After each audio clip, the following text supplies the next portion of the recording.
Bonjour à toutes et bonjour à tous. Si je vous dis Japon, vous pensez peut-être pays du soleil levant, sumo, sushi, yakuza, arts martiaux. Mais ce que l'on connaît moins, ce sont les philosophies de vie profondément ancrées dans la culture japonaise, qui peuvent transformer notre façon de travailler, de manager et même de vivre ensemble. Aujourd'hui dans cette vidéo, je vous propose de découvrir 4 philosophies de vie. 4 sagesses qui, appliquées au monde professionnel, peuvent changer beaucoup de choses. Nous verrons qu'il y a beaucoup de points communs avec la communication non violente, l'écoute active et même l'hypnose ericksonienne. Et en bonus, un petit dernier concept subtil que vous allez adorer si, comme moi, vous vous intéressez à la communication et à l'intelligence émotionnelle. Affûtez votre esprit comme un katana, enfilez votre plus beau kimono et c'est parti pour un voyage dans l'esprit du pays du soleil levant.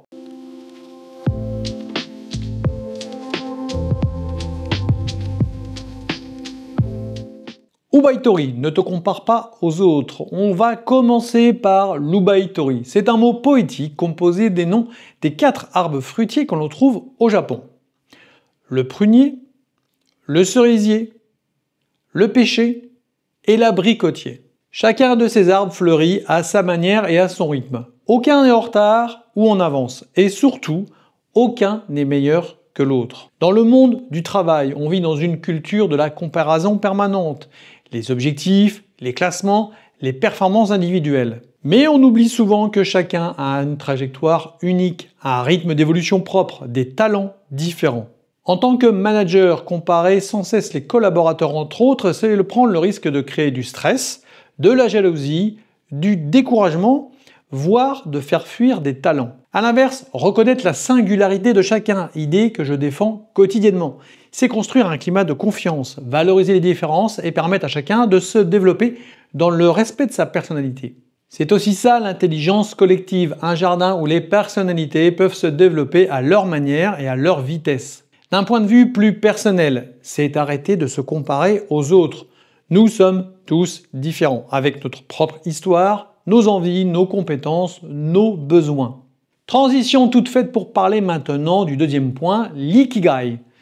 C'est donner du sens à ce qu'on fait. L'ikigai, c'est cette raison d'être avec un grand E. Ce qui donne envie de se lever le matin et d'avancer dans la vie. Et c'est pas simplement une jolie théorie, c'est vraiment un outil puissant. L'ikigai est souvent représenté par 4 cercles qui se chevauchent. Ce qu'on aime faire, ce pourquoi nous sommes doués, ce dont le monde a besoin, ce pourquoi pouvons être payés. Quand ces 4 cercles sont réunis, il apparaît une zone commune. C'est ce qu'on appelle l'ikigai. En entreprise, beaucoup de personnes perdent le sens de ce qu'elles font. Elles remplissent des cases mais ne voient plus la finalité, l'impact ou l'intérêt de la mission. Et c'est comme ça qu'on glisse lentement vers le désengagement, l'ennui, puis parfois le burn-out. La vidéo est en lien ici. En tant que manager, aider ses collaborateurs à reconnecter leur mission à quelque chose qui les anime, c'est indispensable. Et ça passe par des entretiens réguliers où on parle de sens et pas seulement d'objectifs ou de réussite. D'une valorisation des talents naturels de chacun, s'appuyer sur des capacités qui ne sont pas nécessairement dans la fiche de poste. Et pourquoi pas la possibilité de contribuer à des projets transverses qui ont un sens pour la personne. Comme je disais la semaine dernière, vous pouvez devenir le référent bien-être au travail. Un collaborateur qui connaît son ikigai, ou du moins qui tend à le trouver, est plus épanoui, plus impliqué, plus créatif. Évidemment, ça se ressent sur la qualité de son travail, mais aussi sur les relations avec ses collègues. L'avantage de travailler son ikigai est de tendre à trouver un équilibre de vie entre famille, travail, loisirs et soi-même. Wabi-sabi, la beauté de l'imperfection. Le wabi-sabi. Alors non, c'est pas la moutarde verte fluo qu'on vous sert avec vos sushis. Le wabi-sabi, donc, c'est l'art japonais de voir la beauté dans ce qui est imparfait, incomplet ou éphémère. C'est très souvent représenté par l'image d'un bol fissuré, réparé avec de l'or, ce qu'on appelle aussi le kintsugi. On le trouve plus beau justement grâce à ses cicatrices. Dans le monde du travail, on est trop souvent dans une quête de perfection. Le projet parfait, la présentation sans faute, le process sans accroc. Un management qui est inspiré du wabi-sabi, c'est un management qui accepte l'expérimentation, l'erreur, le feedback et surtout l'humain dans toute sa complexité. Cela veut dire aussi reconnaître ses propres limites en tant que manager ou en tant que chef d'entreprise. Je vois trop de patrons qui ont du mal à déléguer même si c'est en dehors de leur domaine de compétences.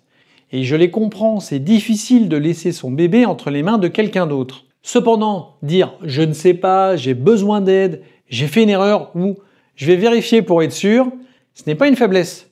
C'est une force de vulnérabilité qui inspire la confiance. En valorisant les imperfections, on permet aux équipes de respirer, d'oser, d'innover, de s'améliorer. Et ça change tout. À titre plus personnel, chacun de nous a pu constater que les étapes de vie que nous traversons, qu'elles soient agréables ou non, permettent de nous forger une expérience. Elles nous rendent souvent plus résilients malgré nos cicatrices. Elles permettent même parfois d'opérer des profonds changements.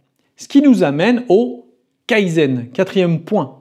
Progresser par petits pas chaque jour. Kaizen, ça voudrait dire littéralement changement bon. Mais plus précisément, on parlerait d'amélioration continue. C'est une philosophie très présente dans les entreprises japonaises, et notamment chez Toyota qui, depuis les années 50, a permis aux équipes de gagner en productivité sans subir aucune modification profonde dans leur mode de travail. L'idée, c'est de faire mieux chaque jour, mais sans pression démesurée. Pas besoin de révolution. Un petit pas chaque jour suffit à transformer une montagne. En entreprise, ça veut dire instaurer une culture de feedback constructif. Et non pas pour défoncer tout le monde. Célébrer toutes les victoires, qu'elles soient petites ou grandes. Inviter chaque collaborateur à proposer des idées d'amélioration, aussi simples soient-elles. Évidemment, il est nécessaire de bien indiquer que toutes les idées sont bienvenues, mais que toutes ne seront pas adoptées pour autant. Et pour le manager, c'est accepter que le changement durable se fait dans la régularité, pas dans les coups d'éclat. C'est aussi appliquer le Kaizen à soi-même. On peut progresser chaque jour dans son écoute, sa communication ou sa posture. Je ne vais pas développer plus ce concept ici, mais je vous mets un lien dans la description de la vidéo sur le Kaizen dans l'entreprise. Pour le côté personnel, ça correspond à un principe que je vous répète souvent à travers mes vidéos, qui est de gravir les étages petit à petit. Ne pas se lancer dans un marathon la semaine prochaine alors que vous n'avez pas chaussé vos baskets depuis 10 ans. Et donc un petit truc en plus qui est le Yugen. C'est la puissance du subtil. Je vous parlais d'un dernier concept plus discret mais tellement puissant. Alors, Yugen, c'est une notion difficile à traduire, mais on pourrait résumer par la beauté subtile des choses suggérées. Cette phrase me fait immédiatement penser à l'art de la suggestion dans l'hypnose ericksonienne.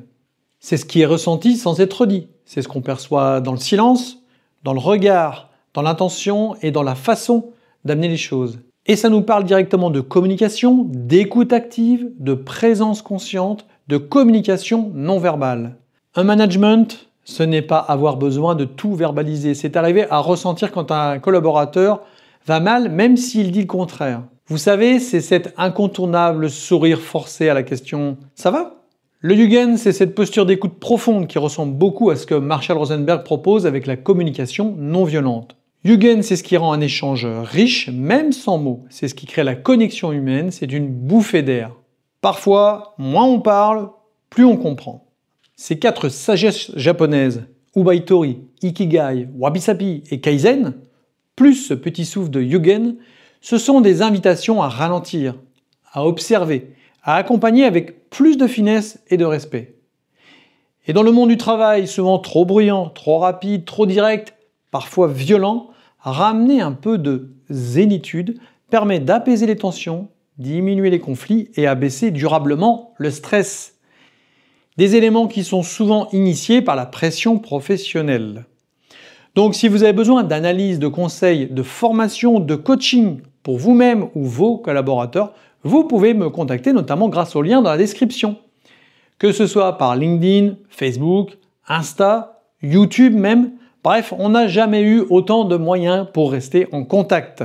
Merci pour votre écoute, likez, partagez et à la semaine prochaine sur la chaîne. Elle est nulle cette rime.